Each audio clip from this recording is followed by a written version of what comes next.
All right, to the state, did you speak with Courtney Hilliard about Dante Hilliard? Is this going to be a contested? Does anyone know? Judge, I don't believe this is going to be a contested hearing, but we haven't had a chance to speak with the defense attorney. Okay, all right, thank you. Then what we'll do first, as you say that, he pops in. So I'm gonna open breakout rooms. Nobody is to go to a breakout room unless I specifically assign you to a breakout room. So I'm gonna send Mr. Hilliard to breakout room number 1.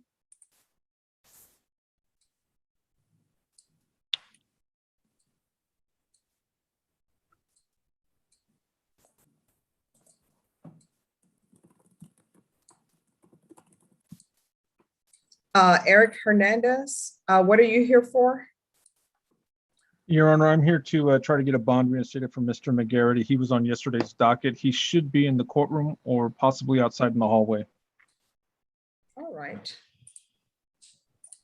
Then we should be doing a sentencing for him today, because that's what he was scheduled for.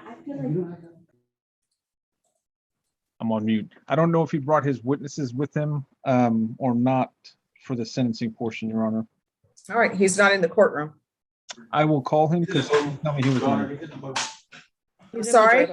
He's in the courtroom, Your Honor. All right, well, can you allow him to call whatever witnesses he wishes to call for his hearing? Yes, ma'am. All right, thank you. So he'll be able to call his witnesses.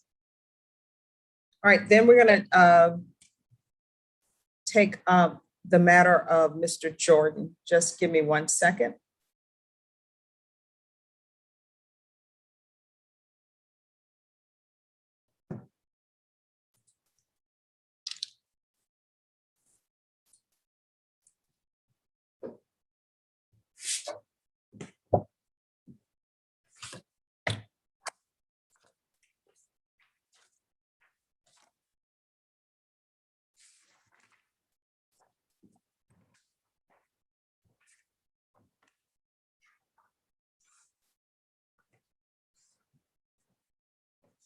Okay.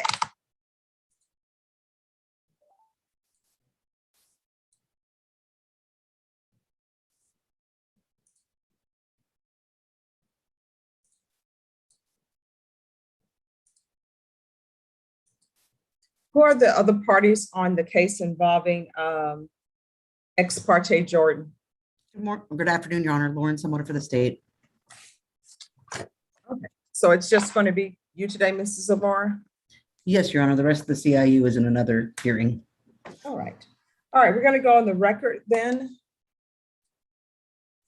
And is this your client, Mr. Valentine Jordan? Yes, Judge Maxwell Jordan. All right. Court is going to call ex parte Maxwell Jordan, cause number 2015 CR 1752WA. Could I have the parties announced for the record for Mr. Jordan? Patrick Valentine for the applicant Maxwell Jordan. And for the state?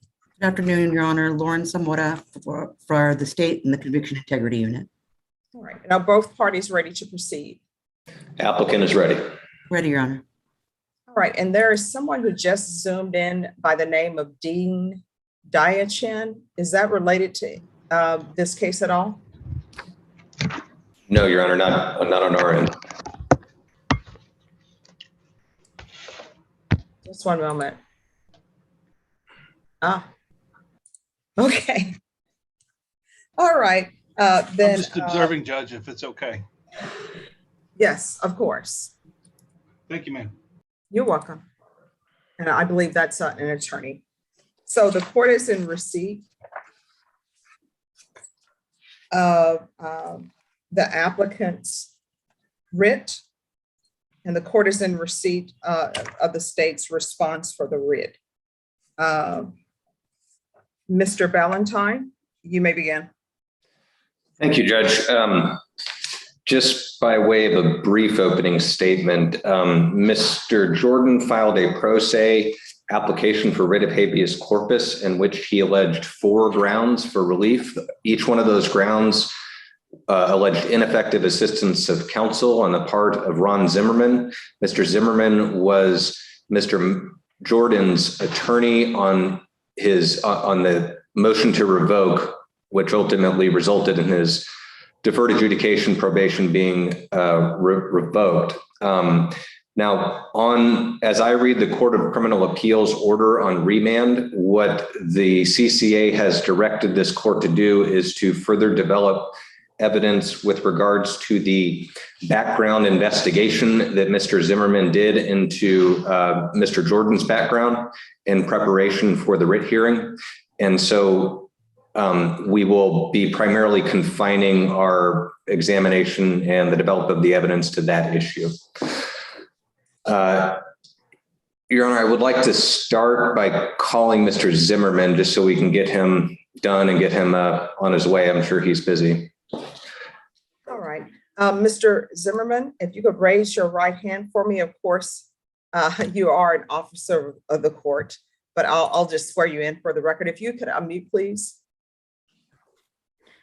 Do you solemnly swear affirm the testimony you give will be true and correct and to the best of your knowledge? So help you God. Yes, I do. All right. You can lower your hand. If you could state your name for the record, please. My name is Ronald Dwight Zimmerman. All right. Mr. Ballantyne. Thank you. Mr. Zimmerman, let me run through a few background questions. You are an attorney licensed to practice law in the state of Texas. Is that correct? That's correct. Okay. Can you tell us the approximate date or perhaps just the year that you were licensed? Just a year. I believe it was in 2003. 2003. January 2nd of 2003, I believe. Thank you. Do you presently hold any specializations from the Texas Board of Legal Specialization? No, I do not. Okay. And how would you describe your primary area or areas of practice? That would be criminal defense. I spend most of my practice engaging in criminal defense. Okay. And Mr. Zimmerman, has a court ever previously made a finding that you provided ineffective assistance of counsel? Not that I'm aware of. Okay. Now turning to your representation of Mr. Jordan, you were appointed to represent Mr. Jordan sometime in 2018. Does that sound right? Yes, I believe the actual date was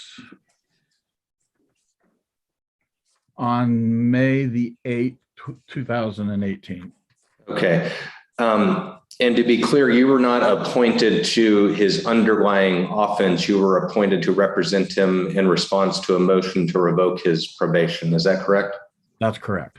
Okay. And for efficiency's sake, I'm going to make some statements and you just tell me if they're incorrect. Mr. Maxwell, as you understand it, was he placed on a 5-year term of deferred adjudication community supervision for the offense of aggravated assault with a deadly weapon? I don't remember the length of the term, but yes, from my memory that he was placed on deferred adjudication for aggravated assault. Okay. And you said you were appointed in May of 2018. Do you recall when the hearing on the motion to revoke was actually held? The hearing was held, I believe, on May 31st. So you represented Mr. Maxwell for less than a month. Is that fair? That's fair. Okay. And going by your affidavit that you submitted in response to the court's order on this writ, you conducted a remote visitation with Mr. Maxwell on May 15th of 2018. Does that sound right? Yes, I'm not sure exactly what the date was, but yes, I did have a interview with Mr. Maxwell, Mr. Jordan, excuse me, on around the 15th, something along that line. Okay. And for the purposes of the record, because people not from Bear County will be reading this, the remote visitation system is it's a video visitation system, right? That's correct. Okay, and at least at that time, the way it was conducted is you would go to the district court's administration, and there are some rooms set aside for the purpose of visiting with clients who are in custody. Is that also right? That's correct. And that's the procedure that you've utilized? I believe so. Okay. Do you know how long that visit was? No, I don't. I don't have a record on that. I don't recall the length of that visit. And it's been I guess a couple years since I've actually done a remote visit by that process, but were visitations limited to around 30 minutes? Am I correct about that? It's been a while since I've done a remote attorney visitation under the old system rather than the one that we're using now through ICS and Zoom. I believe they were limited to 30 minutes, but I can't guarantee that that's correct. Fair enough. When you interviewed Mr. Jordan, well, first of all, was that the only visitation you had with Mr. Jordan aside from when you both appeared in court together? I don't remember. I don't recall if that was the only RAV that I had with him. I don't see any notations on that. I believe I visited with him in court and by the RAV, but I couldn't tell you if it was the only RAV. Okay. Did you take any notes from your visitation with Mr. Jordan on that remote visit day? I believe I did, but they were not extensive. And I looked through my file. I did see some notations, but they weren't extensive. Okay. Can you relate to the court what you recall the substance of your conversation with Mr. Jordan being during that remote visitation? Why that? As best you can remember, understanding that this was 3 years ago, 3.5 years ago. I probably just standard procedure is to go through the motion to revoke filing and to discuss his actions and why he thought that they would have filed that motion against him. And so y'all had some sort of substantive discussion on the actual allegations that were in front of them. Is that about right? I don't see the notations on that in my file.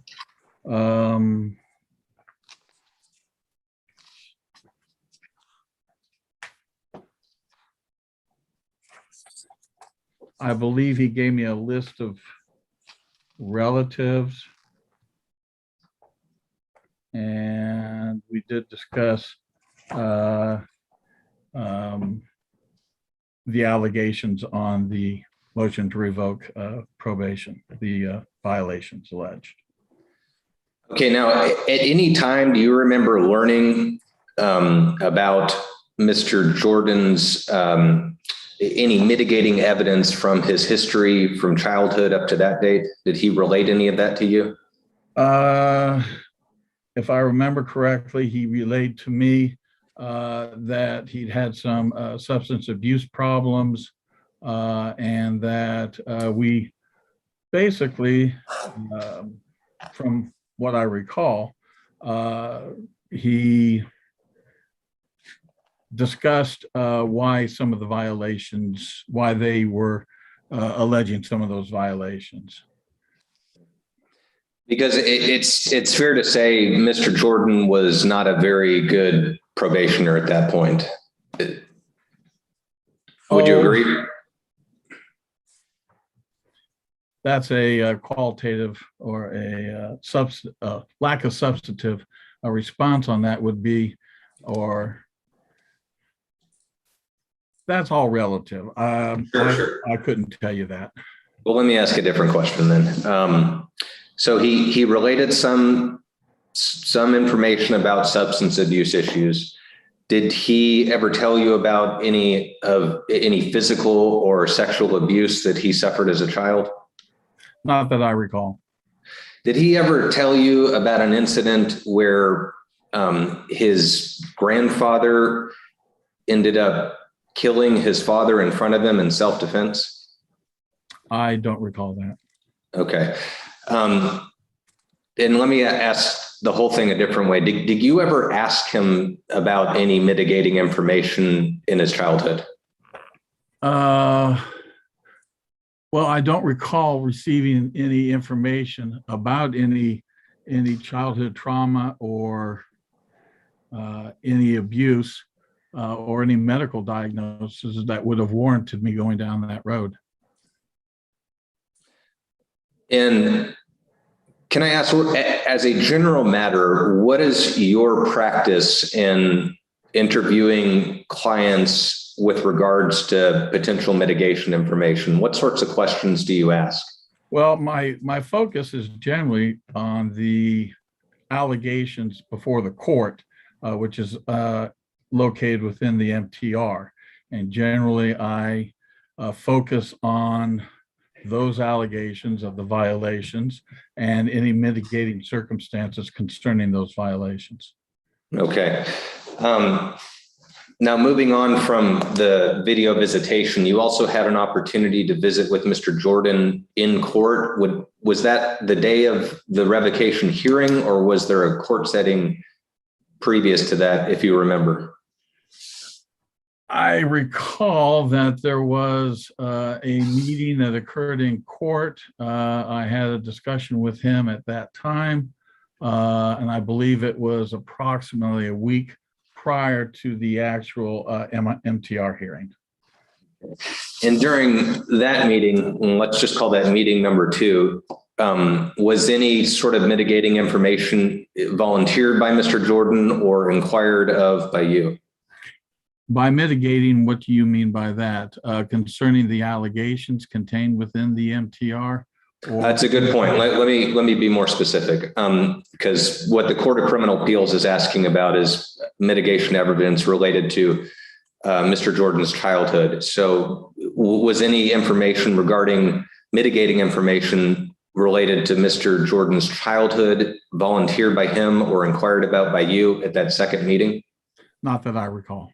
Okay. And then I guess the third time y'all met would have been in court at the revocation. Yes, on the day of the hearing. Okay, and I'm just going to ask the same question. Was any mitigating evidence concerning Mr. Jordan's childhood related by Mr. Jordan or inquired of by you at that time?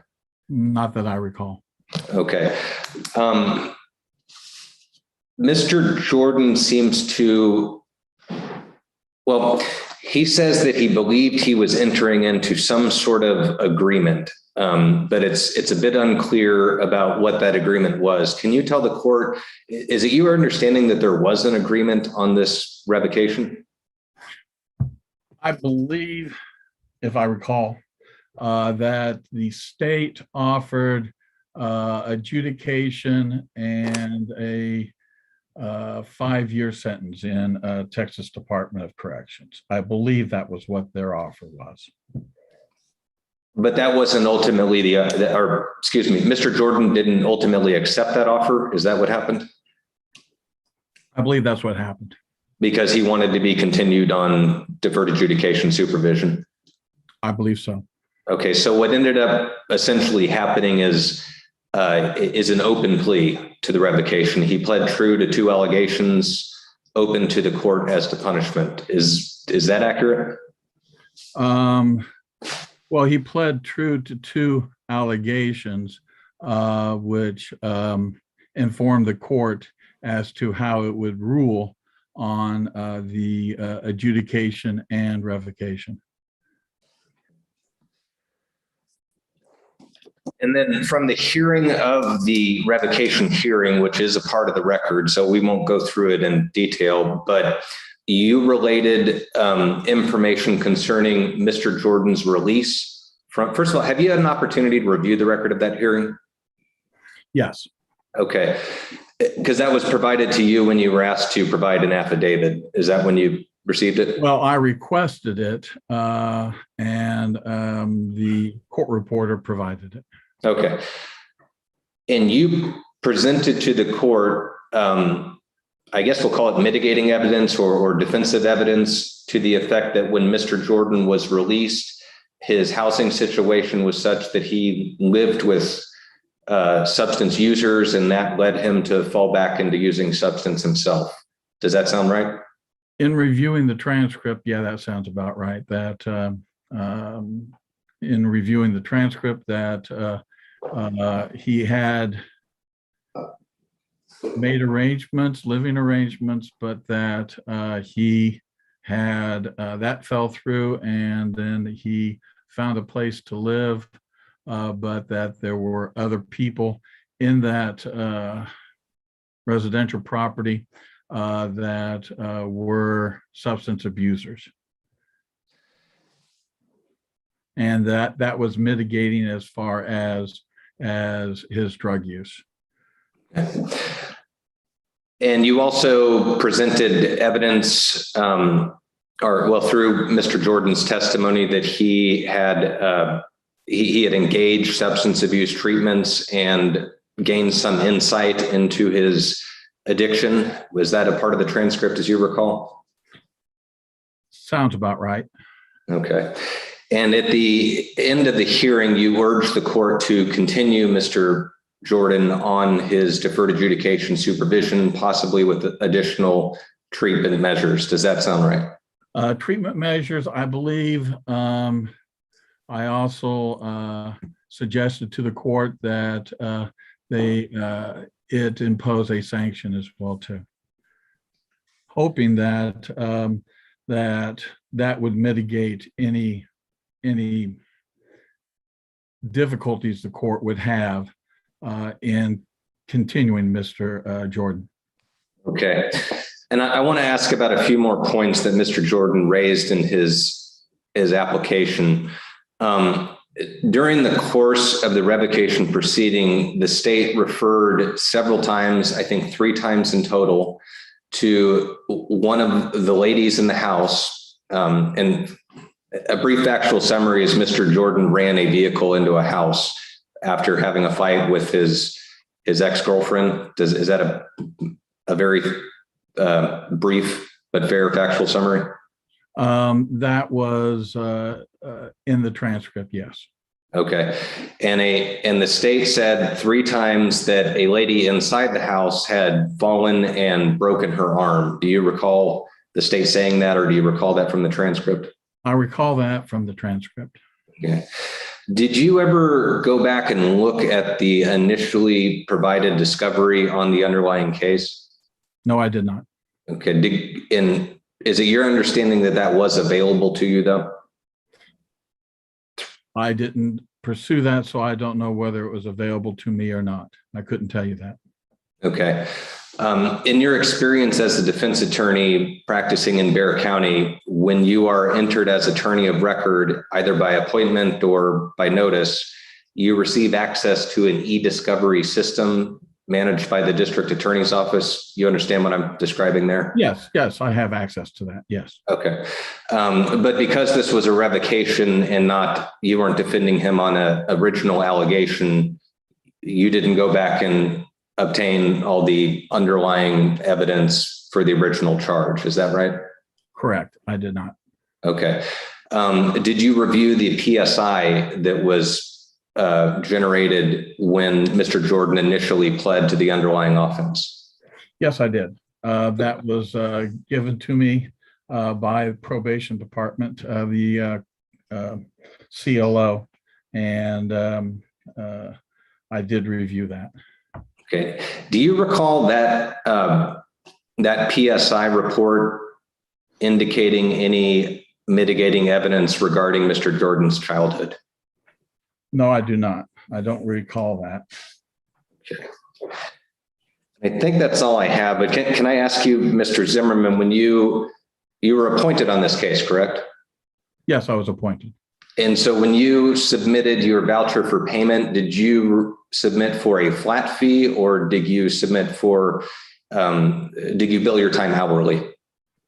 Ooh, I'd have to take a look at that. Generally, I just do flat fees. I do not do an hourly approach. I just do flat fees. So I would say more than likely that it was just a flat fee. Okay.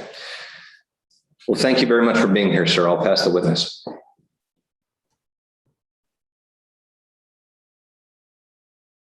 Sorry, state, any questions? No, Your Honor. All right, thank you for coming, Mr. Zimmerman. Okay, you're welcome, Judge. And if I may be excused. Yes.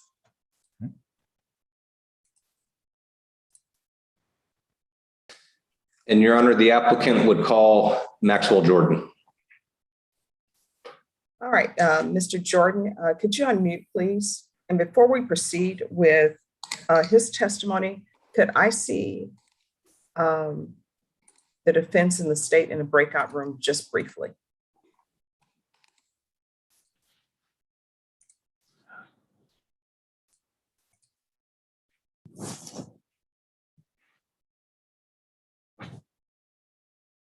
Oh.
All right, we are back on the record. And Mr. Ballantyne, you were calling Mr. Jordan, is that correct? That's correct, Judge. All right, if you could unmute for me, please, if you could raise your right hand. Do you solemnly swear or affirm that testimony you give will be the truth and nothing but the truth, so help you God? So help me God. Yes, ma'am. All right, if you can lower your hand and state your name for the record, please. Maxwell Lynn Jordan. Mr. Ballantyne? Mr. Jordan, are you the same Maxwell Jordan that pled no contest and was initially placed on 5 years deferred adjudication supervision in cause number 2015 CR 1752 before the 187th District Court? Yes, sir. Okay. Who was the judge at that time when you made that initial plea? Do you remember? Stephen Hilbeg. And who was the judge who ultimately handled your revocation hearing? Joey Contreras. Okay. Before we get into the mitigation evidence that the Court of Criminal Appeals wants us to talk about, they also asked for some development of your indigency. Do you know what is meant by indigency? No, sir. It's basically you don't have enough money to hire an attorney. Yes, sir. Okay, so I'm going to ask you a few kind of obvious questions. Are you presently incarcerated? Yes, sir. Now, how long have you been incarcerated? 4 years now, February Great. 4th. And you haven't had any gainful employment or income in that entire 4 years you've been incarcerated. Is that right? No, sir. Okay. So how much would you say you're worth in this world right now? I just get by with what my family sends me for commissary. I don't have no property or nothing like that. Okay. And that's what you don't have any property or any assets of any value outside of the prison? No, sir. Okay. And I'll just ask it directly. Can you afford to hire an attorney to represent you on this writ of habeas corpus? No, sir. Okay.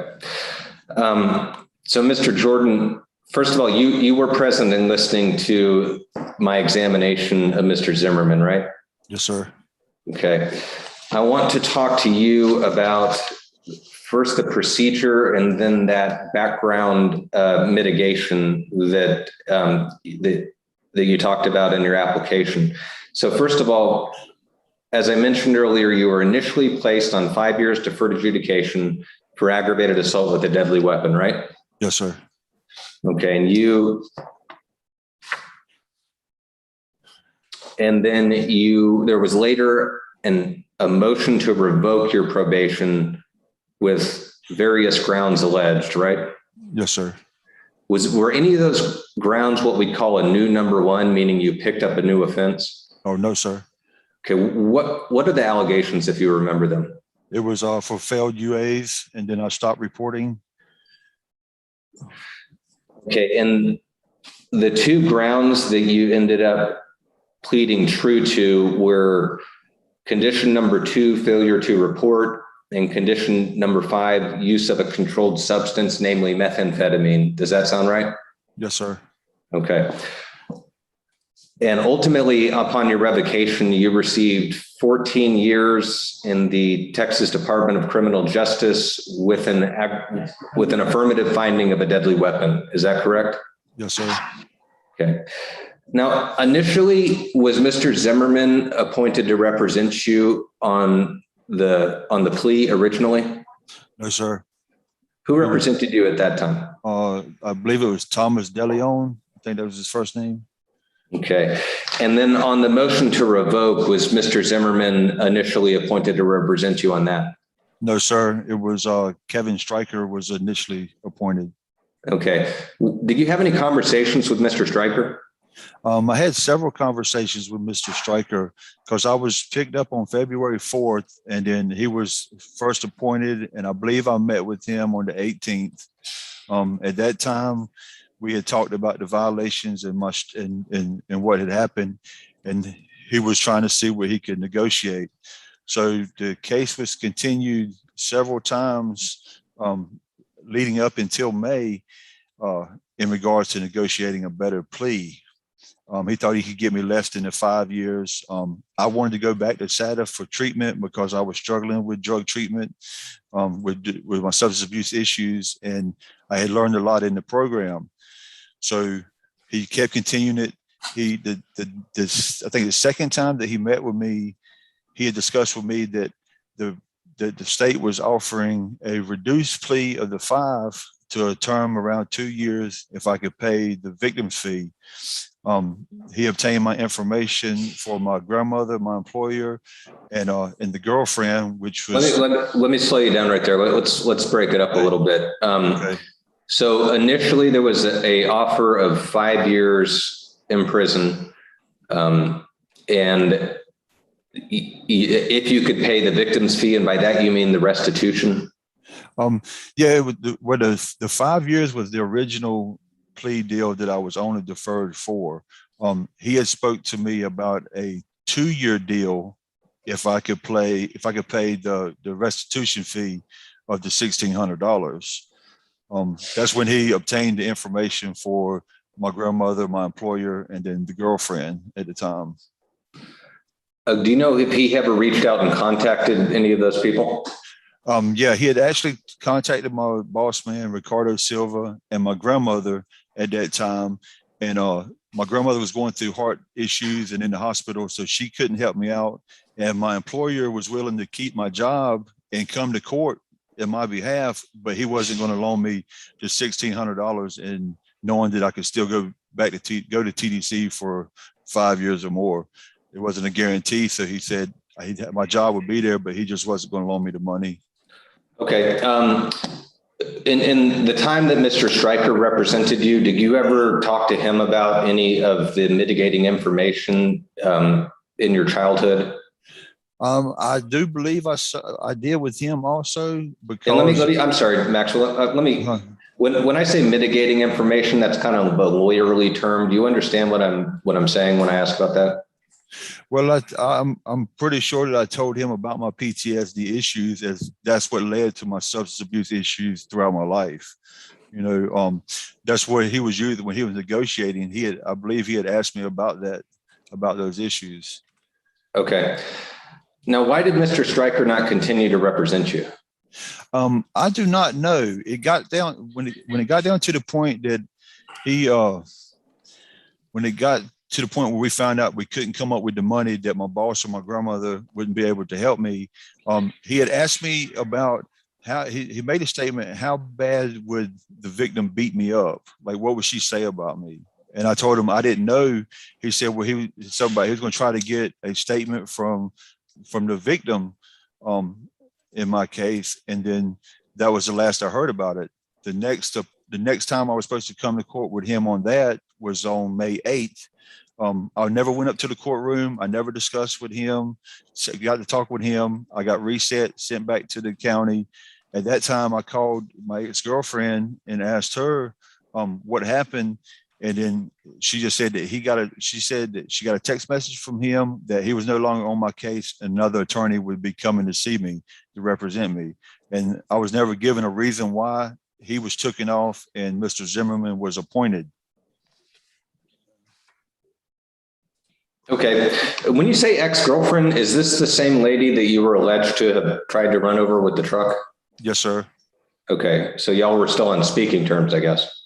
Yeah, as soon as I didn't talk to her all the way through the original proceeding. The very same day that I got out of jail under deferred probation, she tracked me down at the house I was at, and we entered back into a relationship again at that time, and that continued up until a couple months before I got sentenced to the 14 years to this proceeding that we're talking about. Okay. So let's move back to Mr. Zimmerman. When he was appointed to represent you, you heard him testify that he did a video visit. Do you remember that day? Yes, sir. And can you tell the court what your recollection of the things discussed at that video visit were? Okay. On that day when they called me out of the pod to go for my visit, it was a code 2 going on in the building, so I wasn't allowed to leave. As soon as they cleared that, they got me downstairs from the 6th floor for the visit. And I go in, he said, well, I'm running late. I have another client I had to see behind you. There was a code here. So we had about 10 to 15 minutes to speak.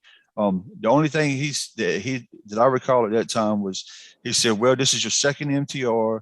He said it's for regular violations. You don't have no new cases or nothing like that. He said, I don't see why I can't get you a 90-day sanction, 120-day sanction, and reinstatement of probation. He said, and then our time was up on that. That was pretty much all I remember from that visit. Okay. So he didn't make you any promises about what you'd get, but he thought that was a probable outcome? Yes, sir. Okay. Now, you said it was only about 10 to 15 minutes. Can you tell the court what, if anything, regarding your childhood history or any of the things in your past that might be mitigating evidence? What was discussed regarding that? Nothing at that time. That was it, because our visit cut off because he was already logged in when they put me in the little interview room. He was on the screen already. And then he tried to rush everything in because he said he'd been there for an hour with other clients at that time, and that he had another one scheduled right behind me, and that was it. Okay. Did you try to tell him anything about your childhood, or it just didn't come up? No, we didn't have time. It was like a speed date meeting. Okay, so he didn't ask and you didn't volunteer anything. Is that fair? Yes, sir. Okay. Did he have a right to you while you were incarcerated? No, sir. Okay, so the next time you had any contact with him was that at the second, well, at the what I called the second meeting when y'all met up in court? Yes, sir. And that wasn't the day of the revocation hearing, but you were brought over to court and you met with Mr. Zimmerman and he discussed something with the prosecution. Does that sound right? Yes. Actually, what happened at the first visit, the last words was that he has me on for the next day, because I believe that was a Wednesday when he came see me. He said, "You're on for Thursday, but I have several clients for that day. I'm gonna try to continue." I said, "Well, if that's the case, then don't ask for them not to bring me back to court." Okay, so now we're to the second meeting. So in the second meeting, he informed me then that he said the prosecution wants a 6 now. So I said, a 6? I said, well, the original plea was for 5 years. He said, okay. And then at that time, that's when I informed him. I asked him about, so what happened to the 2 years that Mr. Stryker was talking to me about and the $1,600? He said, okay, he wrote that down. He went back and talked to the DA. He come back and he said, that's right. He said, the DA is willing to let you sign on the 5 today, or if you could come up with this money, they'll let you sign on the 16. I mean, the 2 years for the $1,600, and you have like at that time, I think I had like 15 months back time already. So, okay, but yeah, yes, sir. So, but you were not able to come up with the $1,600, and so that deal didn't work out, right? Yes, sir. Yes, sir. Okay. So what were your options at that point? At that, I didn't have no options at that point. That was the second meeting, because I had give him the same contact information that Mr. Stryker had about it, and then I was reset for 2 weeks. Let's hold on right there. So you provided Mr. Zimmerman with the contact information for who? For my grandmother, my employer, and for the girlfriend again, to try to see if he could get in contact with him for the restitution. Okay. Do you know if he ever got in contact with them? Yes, my grandmother said that she actually talked to both of them. My boss man that is still in my life right now that I talked to, he said that he had talked to both of them and explained to me why his reason why he wouldn't pay the $1,600. I'm sorry. I want to be clear here. I'm asking if Mr. Zimmerman, if you know if he ever contacted any of the people that you gave him contacts for. Yes. He did. Okay. Yes. So he contacted your grandmother? Yes, sir. He contacted who else was it? My employer, Ricardo Silva. And your ex-girlfriend? Yes. Okay. Did they ever tell you what Mr. Zimmerman and those people spoke of? Yes, my grandmother and Mr. Silva both told me what they had talked about. Okay, what did they talk about? Let's start with your grandma. My grandmother just says that she remembers being contacted by him, asked for the $1,600. At that time, she told him that she was on limited income and that she was having issues with her heart and in the hospital, and that she just couldn't help me. She was sorry, but she could help me, that she couldn't help me with it. And my boss has said that he had told him that he was willing to come to court in my behalf to say that I still had my job if I was released back on probation, and that and whatever else that he needed, but he just couldn't come up with another $1,600 when I still owed him $3,000 for my truck. Okay, so he was talking to them about money for restitution, right? Yes, sir. Do you know if they ever had any conversations regarding this mitigation evidence related to your childhood? I don't believe so. If you don't know, you don't. Sorry. Yeah, I don't know. Okay, fair enough. So let's the second meeting, we're still there. We're in court. You provide him these numbers, these contacts, and you're talking about possible resolutions of the case. If you can come up with that $1,600. Did at that point, did you ever tell him about all the things that we're going to get to that happened in your childhood? No, sir. We hadn't even talked about the violation report at that point. We just talked about those deals and that was it. He never tried to ask me, any of the violations. He didn't go through none of that at that setting either. Okay, It's so like- hold up. We can't talk over each other because it makes it very difficult for the court reporter to make a clear record. So when I hold up my hand, I'm going to ask you to stop and then we'll go Yes, question sir. and answer. Okay. Yes, sir. So you said you didn't tell him about any of the information. Now, my next question is, did he ask you about any mitigating information from your childhood? No, he didn't ask me nothing, sir. Well, he asked you something, right? But just not about that? Yeah, just nothing about that. It was just asked if I had anybody that he could contact in regards to the restitution.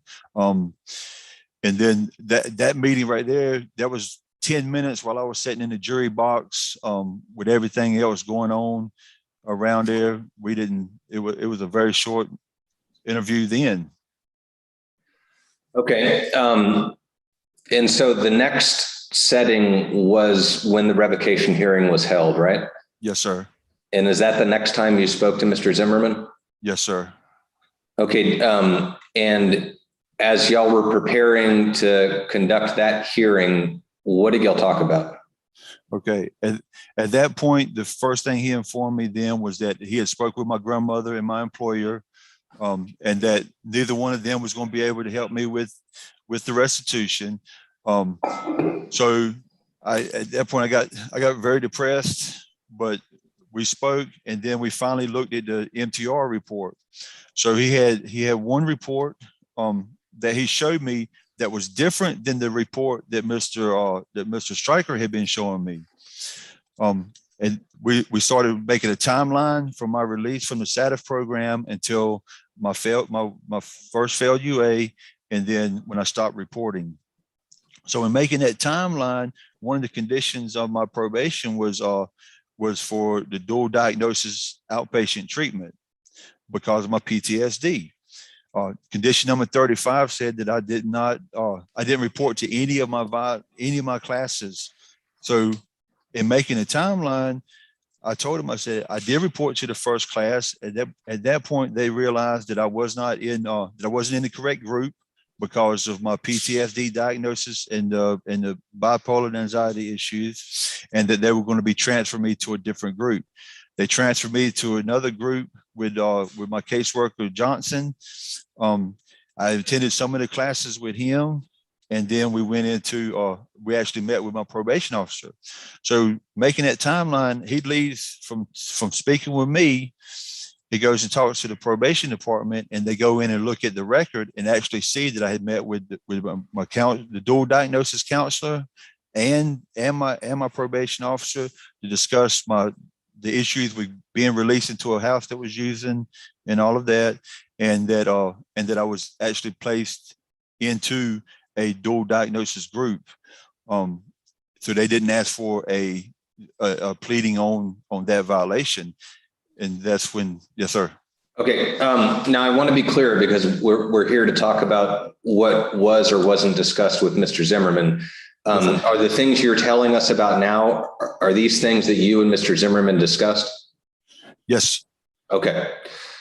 And then at some point you told him about how you were released and your housing situation got confused, and then you ended up staying with some people who were drug users. Is that right? Yes, sir. Okay. And owing to that was part of the reason that you fell back into drug use yourself. Yes, sir. Okay. And we know that you told Mr. Zimmerman that because he presented that as a defense during the revocation hearing, right? Yes, sir. Okay. But with regards to mitigation evidence of your childhood, and I keep coming back to that because that's what the Court of Criminal Appeals wants us to talk about. Yes, sir. On the day of the hearing, did you and Mr. Zimmerman discuss that at all? What I recall was telling him that I suffered from PTSD and anxiety issues because I was starting to have panic attacks when I was talking to him and was real nervous and depressed. And I had told him that I'd suffered trauma as a child, but we never went into any grave detail I mean, I don't see why I wouldn't have told him about my grandfather, and the deal with my father and the sexual abuse, because those are the issues that led to my substance abuse using to begin with, and I still suffer symptoms from. And also, I had done talk with my original lawyers, with Mr. Stryker, and with and I don't see why I wouldn't let it out. In the PSI report, I was Okay, let me and I'm not trying to cut you off. I just want to proceed orderly here. You said you don't see why you wouldn't have discussed that with Mr. Zimmerman. Now, we need to be clear. Did you or did you not discuss it with Mr. Zimmerman? The childhood mitigation stuff? I mean, as far as I recall, that it was a very brief description, but he never went into detail asking any questions about concerning it. You know? Okay, let me ask you this. You told him that you had PTSD issues, correct? Yes, sir. Did he ever ask you what the origin of your PTSD was? I don't recall. Okay, and you told him that did you say you had bipolar? You had a bipolar diagnosis? Yes, sir. That was in the medical records that I had was provided in my application for exhibits. Well, let's talk about what you were speaking of with Mr. Zimmerman. So did you use the word bipolar when you were describing yourself in your conversation with Mr. Zimmerman? I said mood disorders. Okay. Did he ever ask you if you had a formal diagnosis? No, sir. Did he ever ask you if you were on medications? I don't recall. Okay. Did you ever tell him you were on medications? I don't recall that one either, sir. Okay. During the revocation hearing, you were given an opportunity to speak to the court, right? Yes, sir. And you explained yourself as best you could to the court, and that's reflected in the transcript, right? Yes, sir. Have you ever read that transcript? Yes, sir. Okay. At that point, and I understand you're not an attorney, but you could have told the court about your childhood mitigation issues. And I just want to develop the record as to why didn't you? I didn't know that was the time. I didn't know that was the time to speak on it. Because it had originally been talked about in the prior proceeding. I had told Zimmerman about my PTSD when we discussed the condition 35 and the switching of the groups going through the timeline on the violations. So he had told me the focus on prior to going in front of the judge was to focus on the violations alone, what caused me to relapse when I come home from SADF, and the response and the B. Okay, so is it fair to say you were never instructed by Mr. Zimmerman to go into any childhood mitigation evidence? Yes, sir. Okay, now I want to kind of talk about that childhood mitigation evidence. And I'm going to start by the things that you've laid out in your application. You talk about childhood emotional and physical abuse by both of your parents. Can you describe that for the court, please? Yes, sir.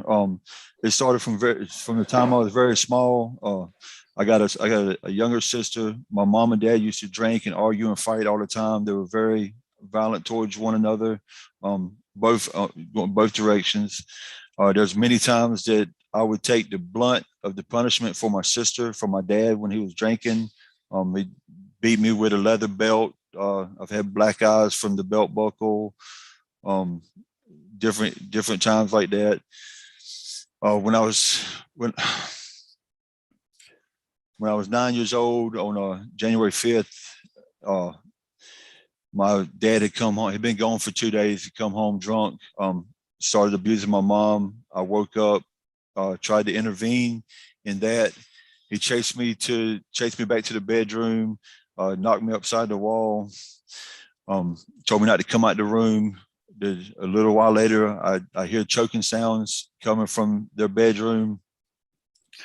I sneak up the hallway and I see them choking my mom on the bed. So I run out and I grab my little sister and we run a couple houses over to my grandparents' house, and I wake my grandfather up. It's the middle of the night.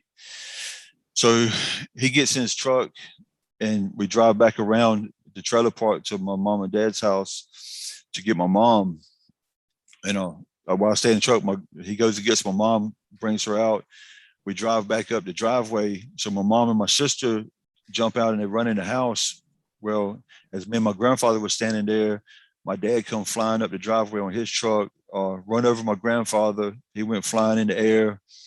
My grandfather pulled his pistol out and attempted to, they said he attempted to shoot over his head, but he actually shot him in the neck. My dad fell on the ground. I remember running up to him and holding on to him. And he ended up dying in my arms.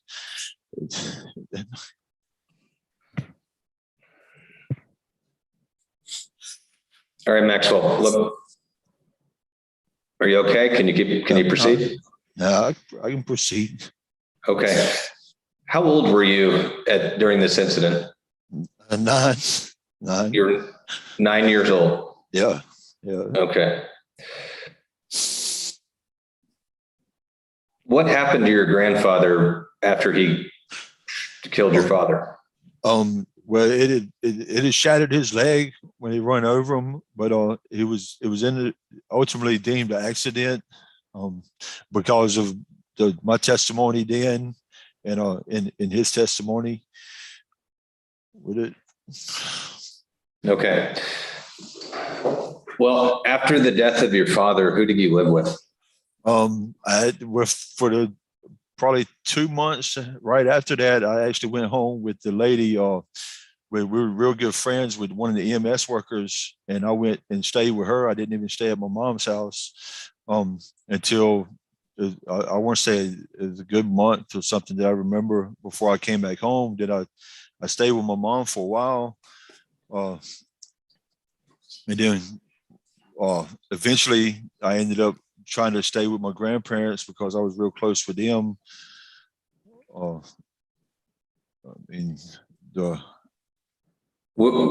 you ever taken away from your mother? No, I was never taken away from her. Okay. Was she able to care for you? She done a pretty good job of caring for me, but at the same time, she treated me, I was treated different from her. Like we wasn't close no more. But I had a lot of issues after that. It wasn't okay. Let's talk about some of those issues. Okay. Yes, sir. Now you said you had PTSD earlier. Is this incident, witnessing the death of your father in your arms at the hands of your grandfather, is that the source of your PTSD? Yes, sir. Okay. Excuse me, counsel, just give me a second. There's an issue in the courtroom. Just one moment, everyone.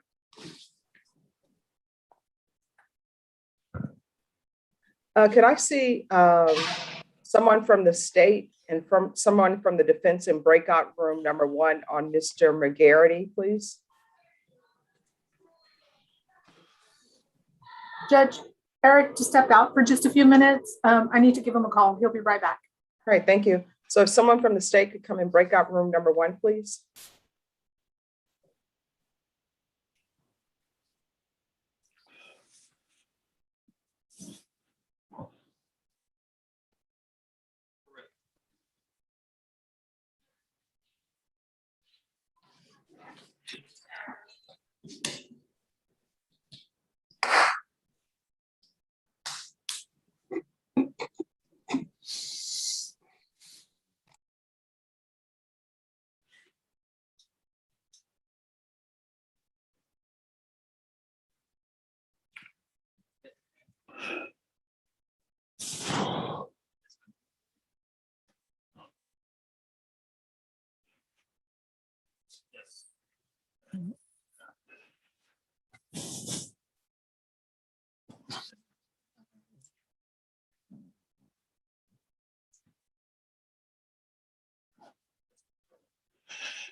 All right, the court is back.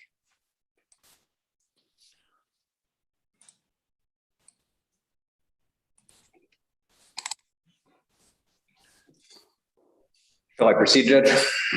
Yes, just give me a moment. And for the record, we now have Matt Howard here as well. Is that correct, State?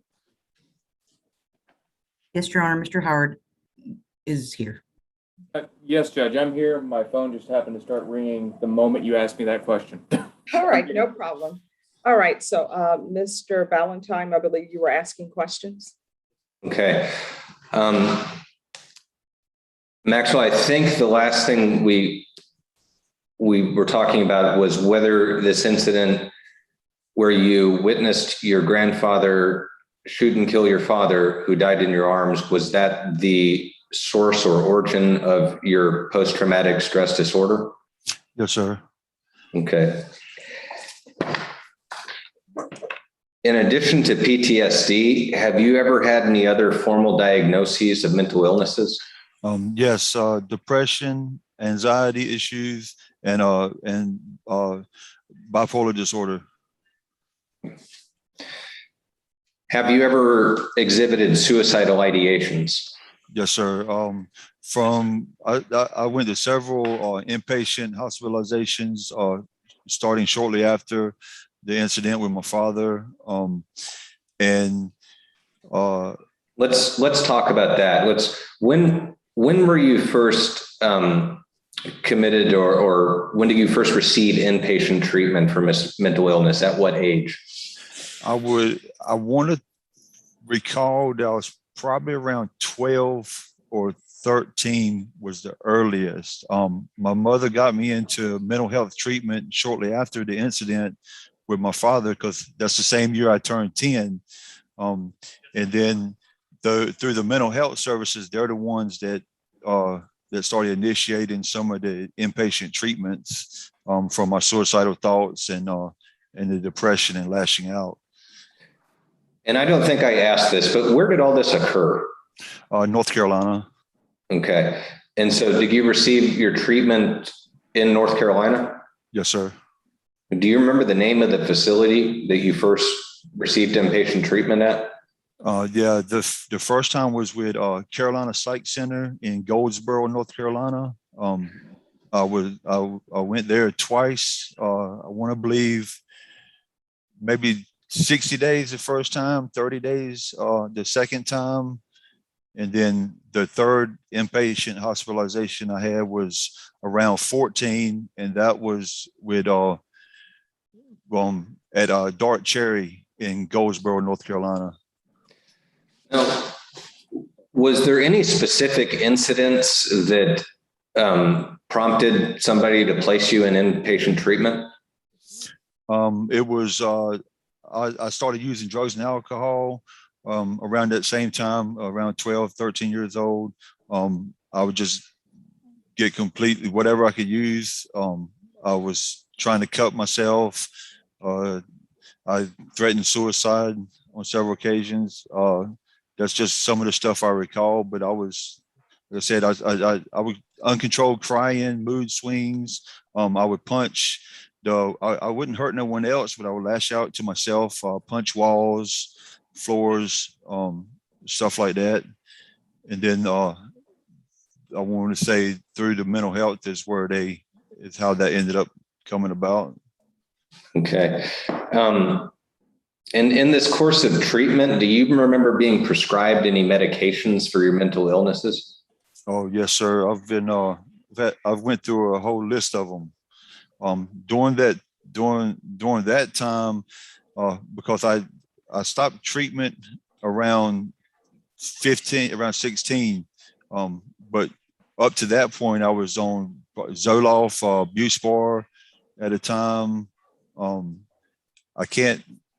I remember those two strictly because I was having it intensified the suicidal thoughts and behaviors, and they had switched me to something else, but I don't remember much of during that treatment time. Okay. So let me just ask, because I don't think I have, how old are you today? 41.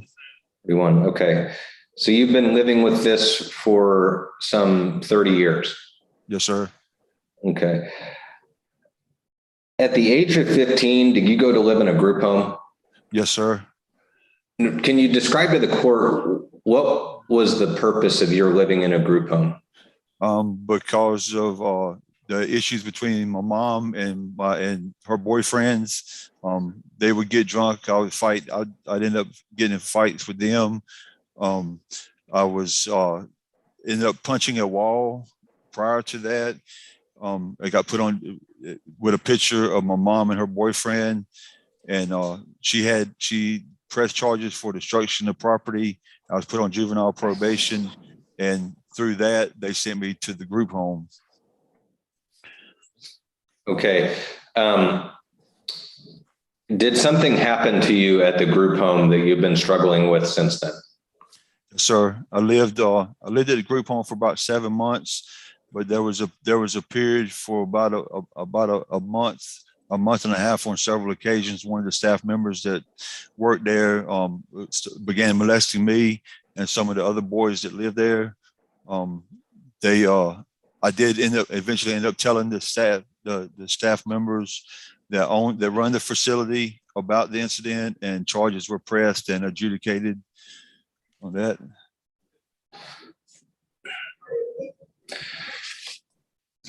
And then what was your living situation after the group home? After the group home, I ended up, when I left, I was released from there, and I got in trouble for drinking underage. I went to training school at that point, and got my GED, and I turned 16 in training school. Shortly after I was released from there, I ended up meeting my girlfriend, which later became my first wife and the father of my two kids. I mean, the mother of my two kids. I got married 3 days before my 17th birthday. Okay. Why did you get married that young? Because of my daughter, and so I got it. Me and the girlfriend had caught some charges in North Carolina that we was facing jail or prison time on. What happened with those charges? We was eventually both of us was eventually put on probation for it, and then we went to prison for 18 months. Okay. You're not married to this person any longer, right? No, sir. Okay. When did y'all divorce? We separated in 99 when we came home from prison. But I don't remember when we got divorced. It was years later, but we haven't been together since 99. And you said you had a daughter. How many children do you have? A daughter and a son. My daughter's 22, getting ready to be 23, and my son just turned 21 on August. Do you still have a relationship with them? My son, I've talked to him. My daughter, we don't really talk, but we're rebuilding that relationship now this past couple of years. How would you describe yourself as a parent? To be honest, I sucked. Why do you think you sucked? What was happening with you? I chose drugs and alcohol over, trying to fight for them. But at the same time, I knew that I couldn't care for them. just, I was suffering from all my trauma, from the trauma with my dad and my mom. And, I tried my best in the beginning to be there because I had that separation from my father, but I couldn't get the treatment I needed for my mental health issues. And my aunt and uncle ultimately took custody from them, and raised them for a while before they ended up going into foster care. But I thought that was the best decision for them because I didn't want them to go down the same road I was on. And Maxwell, is the reason that you drank and the reason you used drugs, was it as a form of self-medication? Yes, sir. When I got married, I lost my health insurance and my Social Security benefits from my father's death at a young age. So I couldn't get, when I lost the custody of my daughter and son, I couldn't get the family health insurance in North Carolina. So with that included with what happened with me in the therapeutic group home, I had a big problem with doctors, with therapists in general. So it wasn't until 2008 that I moved to Massachusetts and returned back seeking treatment for my mental health issues. Okay, so you received treatment in Massachusetts. What age were you at that point? 28. Okay, and how did that treatment take?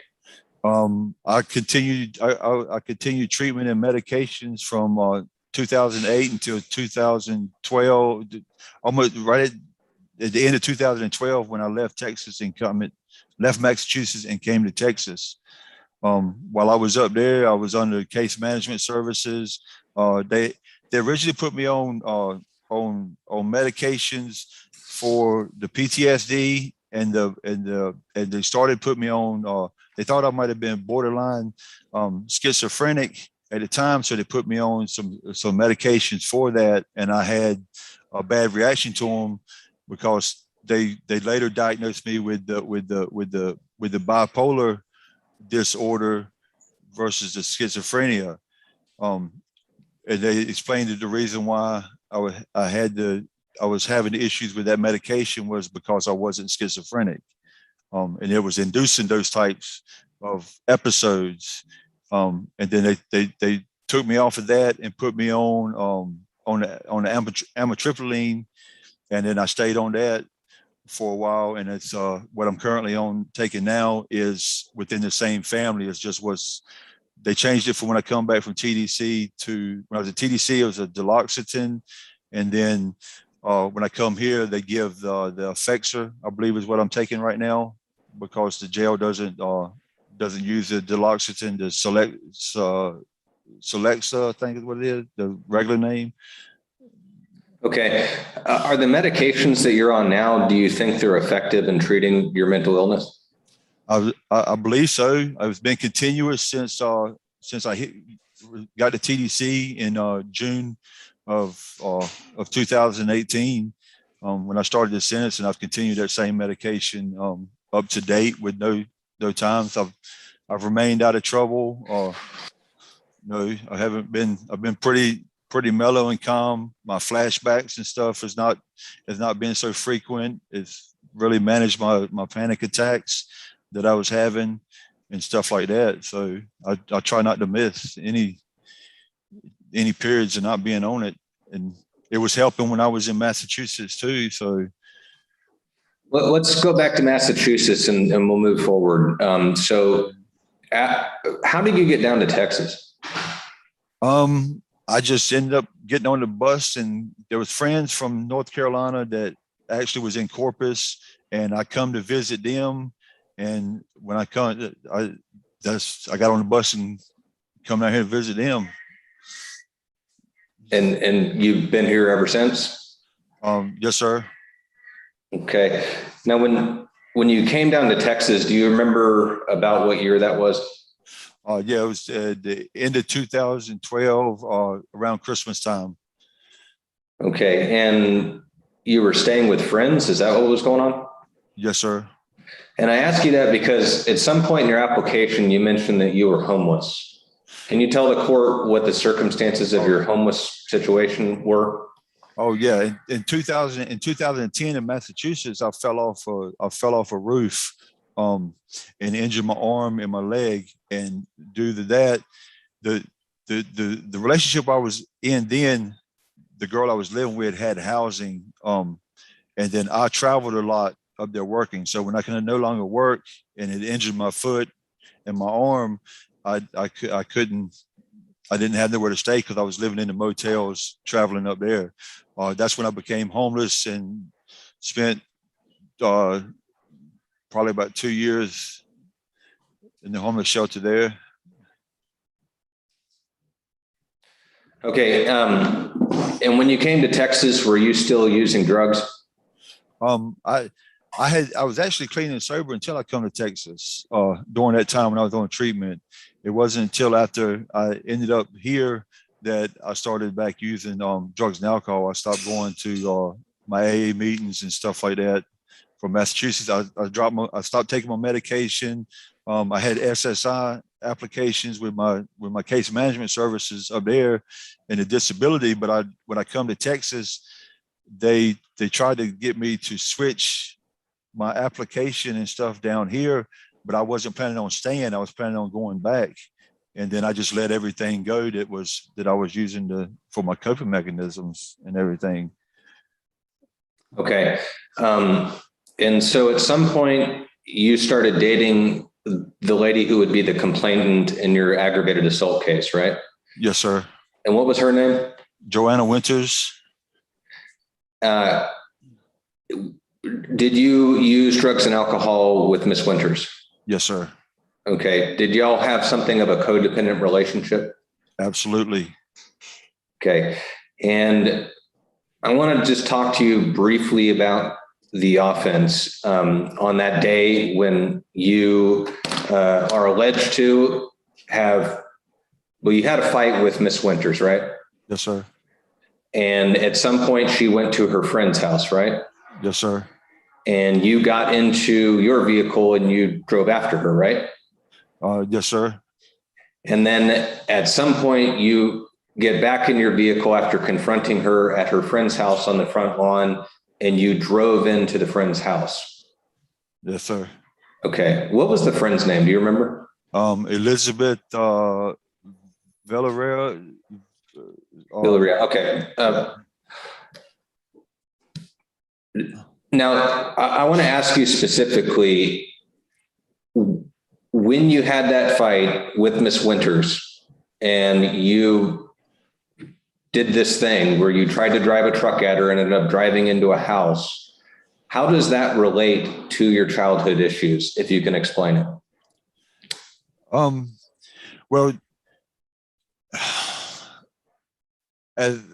when I argue, I don't really think. I start having relates to flashbacks from my mom and dad fighting all the time. When it's hard for me I don't really know how to explain it. I mean, I get very anxious. I can't really control. Well, let me ask you this way.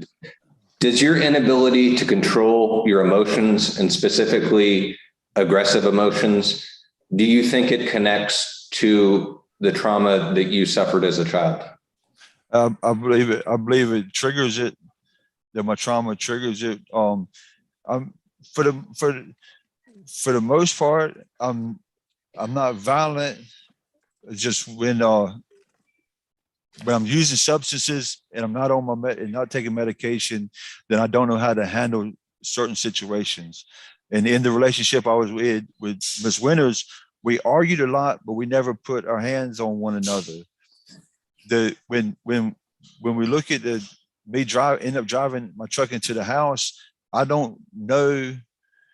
We were arguing, but I never tried to run her over when that happened. What I remembered was trying to go back to, when I left after asking her to come back to the house that we were working on, was to go back and jumpstart the car that she had. But I've struggled every day since that incident. Did I black out in rage and I actually tried to drive the truck into the house? Did I intentionally mean to? But I can't recall that. And it bothers me every day. Like, I don't know. I've been ran over twice by an ex-girlfriend and a car before. I mean, and that was in 2007 in Maryland. So I don't, truth from my heart is I don't know what happened if I intentionally tried to run the car into the house or not. So, Let me, is it fair to say that you couldn't control your emotions and you did something very dangerous? yes, sir. Yes. Okay. So I want to talk to you a little bit about the treatment that you received while you were on supervision by the court. You ended up getting deferred adjudication. Was one of the conditions of that deferred adjudication substance and alcohol treatment? Yes, sir. So what kind of treatment was that initially? The intensive outpatient treatment in the beginning, and then the AA, NA meetings.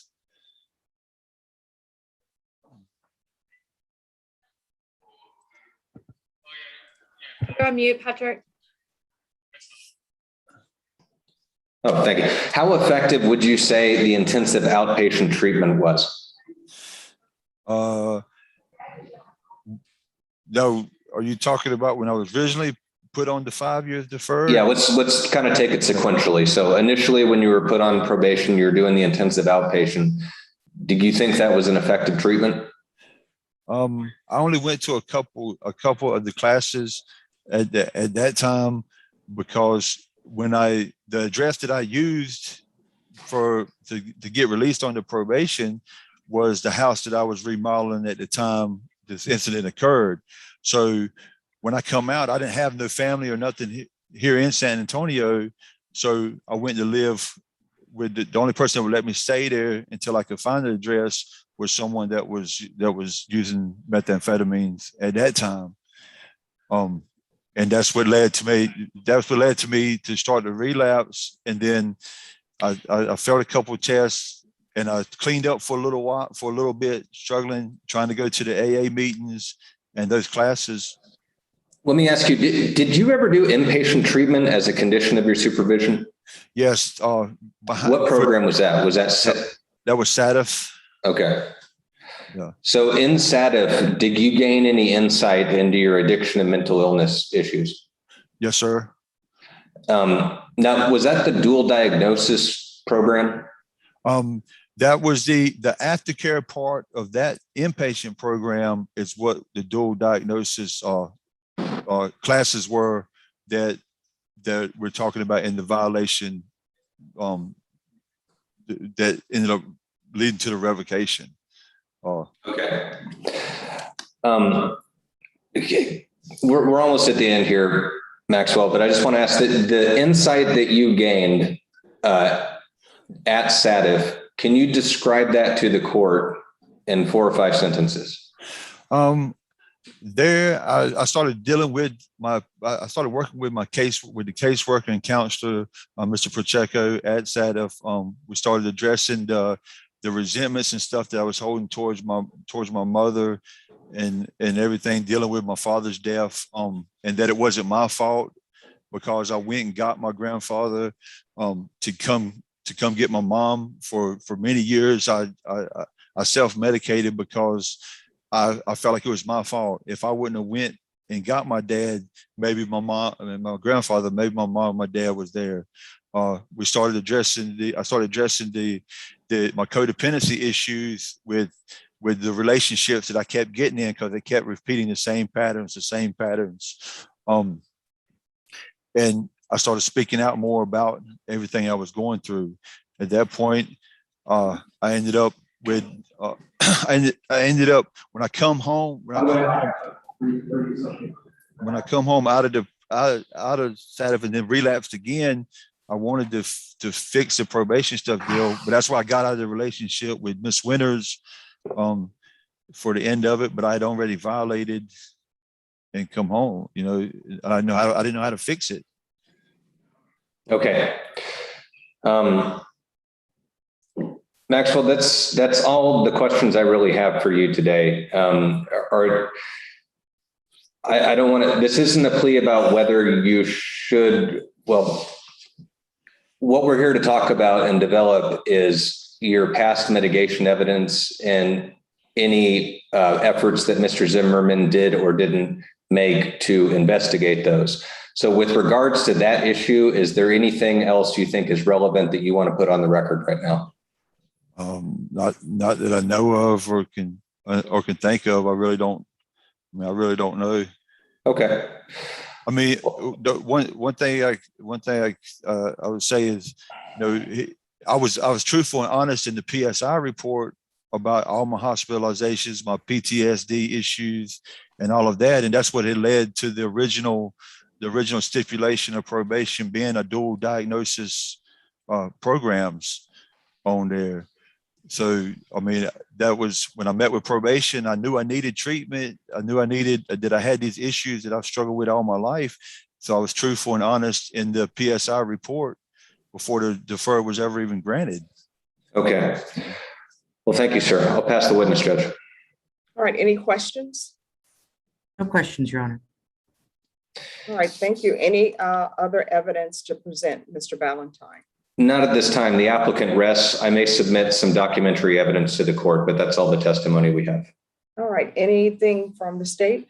No, Your Honor. We rest. All right, then what we'll do is this hearing will be closed. Mr. Jordan, your counsel is saying that he may have other information to present. The court will prepare its findings.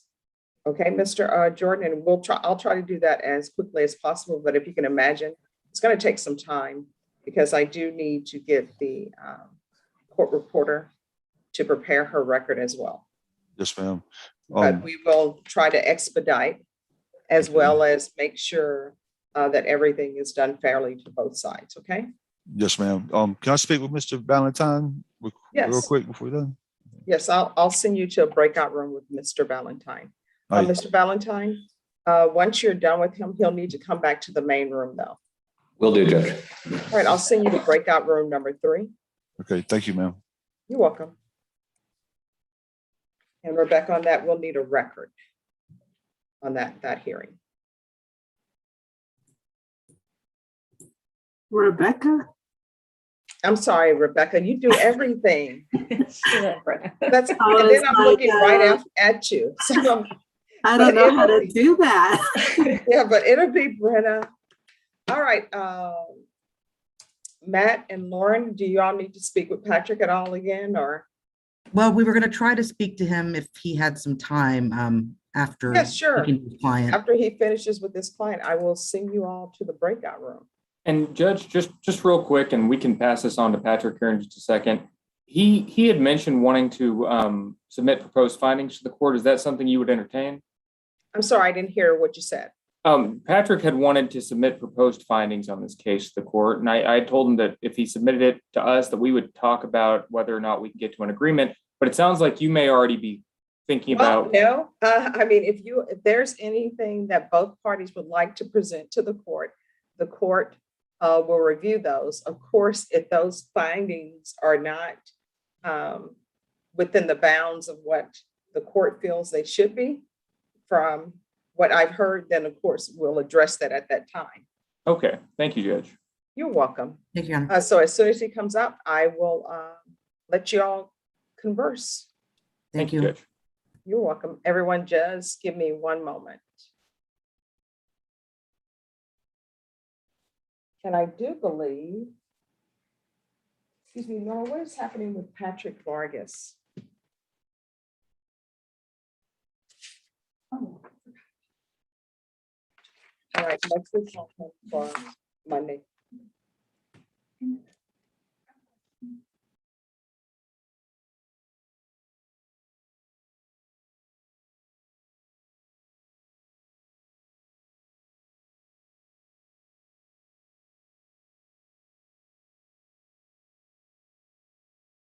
Okay. All right, so everyone, we are going to stop the live stream. So, and I will see everyone tomorrow. Brenna, it feels like today was a Friday. I mean, a Friday in the sense it feels as though the day should, this should be the last day of the week. But I look at the calendar and it is not the last day of the week. It is only Wednesday. It didn't feel like a Friday to me, though. I think it's because I'm teaching tonight as well. So, all right. So everyone, where are the rest of the prosecutors? Hey, all right. So Brittany is here, and Brittany's our new prosecutor for this court. But after today, you're no longer considered a new prosecutor. You've gotten everything that could possibly happen. So I'm gonna stop the live stream, everyone. So Jeray's like, bye.